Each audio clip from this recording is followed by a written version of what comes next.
Stephen, it's time to do your homework. Stephen pretends to not hear his mom while he plays Angry Birds. Stephen! What? It's time to do your homework. But it's spring break. Ugh. 5 more minutes? All right, 5 more minutes, but only 5. Okay. Stephen continues to play with his iPhone while his mother decides to make a phone call to her old cranky dad. Hello? Hey, Dad, how's everything out at the cabin? How's Belle doing? Yeah, everything is great out here. The mountains are starting to look really nice with all the snow melting. Yeah? The rivers have risen a little bit too. That old cow is still alive and happy. How you doing, sweetie? Well, I'm doing fine, but I have a big favor to ask you. Anything you need, honey? Stephen just got out of school for spring break, and all he's done so far is sit around and play that dang iPhone. It makes me sad when I look at him and think back to when you and I would work on the farm and fish in the river. So, what's the favor? I wanted to know if you would take Stephen for a week. Maybe show him how great being outside can be. Since his father died, he's put all of his time into video games and the computer. He needs this more than anything, and I know he will act like he doesn't, but if he goes, I'm sure that when he leaves, he'll be a different kid. You don't have to, but I think you both would enjoy the quality time. Let me give you a call tomorrow and let you know. Okay. Love you, Dad. I'll talk to you tomorrow. Good night, sweetie.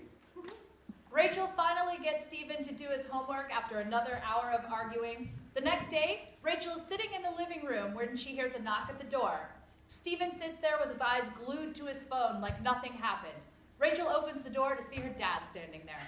Hey, since when do you come all the way out here? I think one of the best parts of bonding is in the car on the way to where you're going.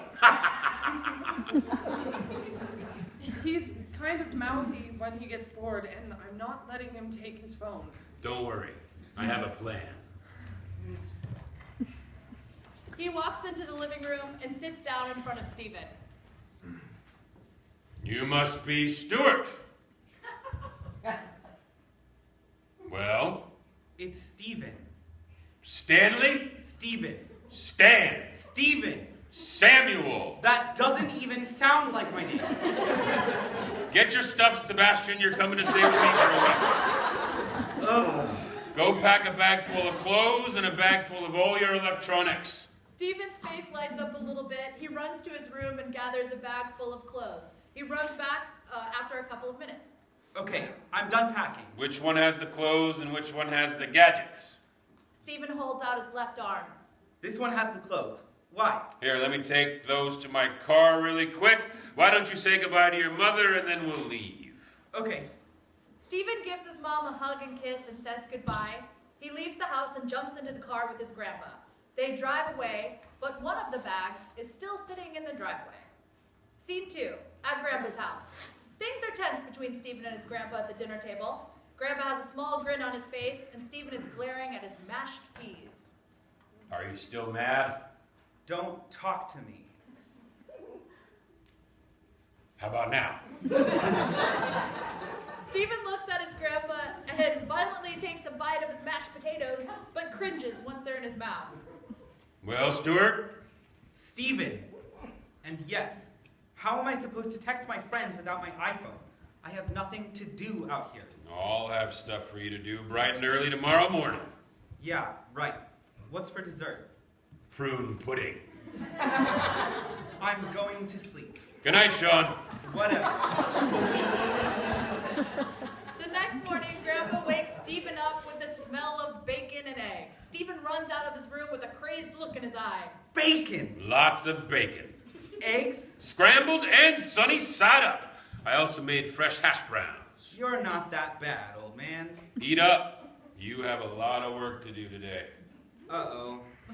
After they eat breakfast, Grandpa takes Stephen out to the barn to milk the cow.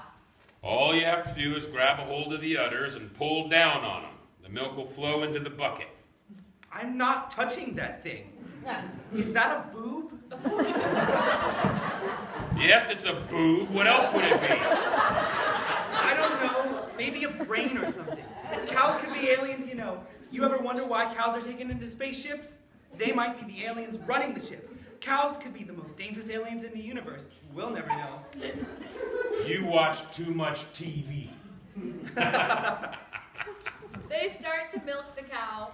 Stephen is horrified as he reaches for the udder.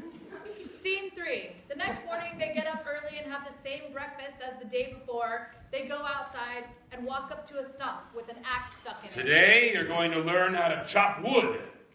Don't I have to be older to chop wood? I don't even think I can lift an axe. Do you think I can? Of course not. Your arms are skinnier than mine. Grandpa picks up an axe and places a large log with knots on the stump. He takes one large swing and breaks the log right in half. Holy crap! Yeah, that's what your grandma used to say. Back then, this stump would have been gone too. No way. The whole stump? Yep, the whole thing. Here, it's your turn. Okay.